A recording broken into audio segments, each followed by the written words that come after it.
Hi friends, welcome back to my channel learn with Mess. आज के इस video में हम लोग क्लास 10th के इंग्लिश सब्जेक्ट के एक पोएम जिसका नाम है फायर एंड आइस, जिसे रॉबर्ट फ्रॉस्ट के द्वारा लिखा गया है। आज हम लोग इस वीडियो में इस लेसन का हिंदी में एक्सप्लेन करेंगे। तो फ्रेंड्स, ये पोएम फायर एंड आइस, यहाँ पर दो शब्द हैं, फायर एंड आइस। ये एक सिंबॉलिक पोएम है क्योंकि यहाँ पर फायर का मूल अर्थ है आग, और जैसा कि आइस का मूल अर्थ है बर्फ।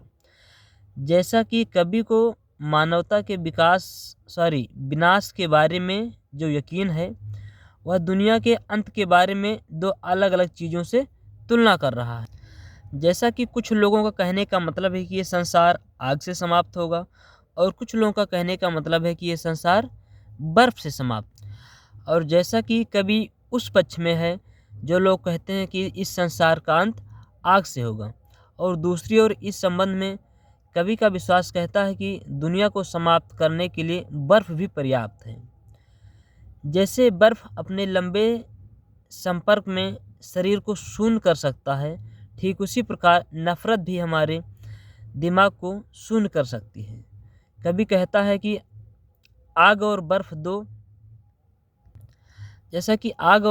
दोनों इस संसार को समाप्त करने के लिए पर्याप्त हैं। तो फ्रेंड्स, अब डायरेक्ट इस पोएम पर चलते हैं। जैसा कि सम से कुछ लोग कहते हैं the world will and in fire, कि संसार का अंत आग से होगा, मीन्स फायर से होगा। सम से इन आइस, और कुछ लोगों को कहने का मतलब है कि संसार का अंत बर्फ से होगा। From what I have tested of desire, लेकिन जो मैंने अनुभव किया है ऑफ डिजायर, इच्छा के बारे में। I hold with those who favour fire, इसलिए मैं उसके पक्ष में हूँ जो लोग इस संसार को कहते हैं कि आग से समाप्त होगा। मीन्स सम से the world will and in fire, कि इस संसार का अंत आग से होगा। एंड सम से इन आइस, और कुछ लोग कहते हैं कि संसार का अंत बर्फ से होगा। From what I have tested of desire, जहाँ तक कि मेरा अनुभव है इन इच्छाओं का।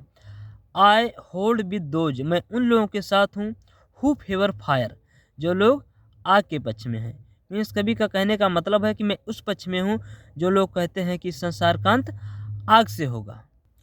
जैसा कि सेकंड नंबर में है, बट लेकिन if it had to perish twice, यदि संसार का अंत दो बार होगा, मीन्स यदि संसार का अंत दोबारा से नष्ट होगा, संसार दोबारा से विनाश होगा, तो आई थिंक, मैं सोचता हूँ, आई नो, और मैं जानता हूँ, इनफ ऑफ हेट मीन्स घृणा करना, मीन्स इसके लिए घृणा भी पर्याप्त है। जैसा कि पहले में था फायर की तुलना डिजायर से किया गया था, और इसमें है जो आइस की तुलना हेट, मीन्स इसके लिए ईर्ष्या ही पर्याप्त है या घृणा ही पर्याप्त है।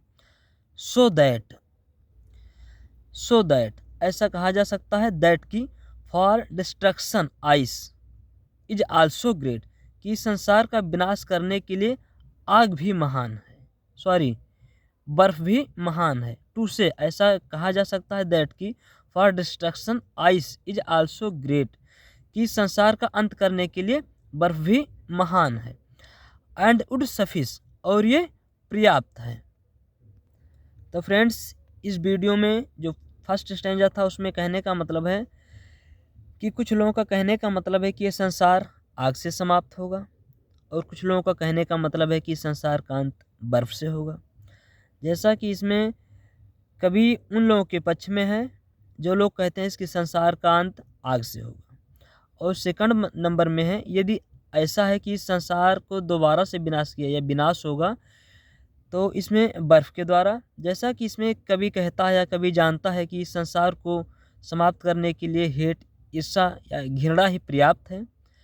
टू से, जैसा कि कहा जाता है that for destruction ice is also great, इस संसार का अंत करने के लिए बर्फ भी महान है।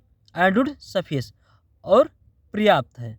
तो जैसा कि जो हमारा नेक्स्ट आने वाला अगला वीडियो होगा उसमें इसके स्टैंजा बेस्ड क्वेश्चन आंसर दिए जाएंगे।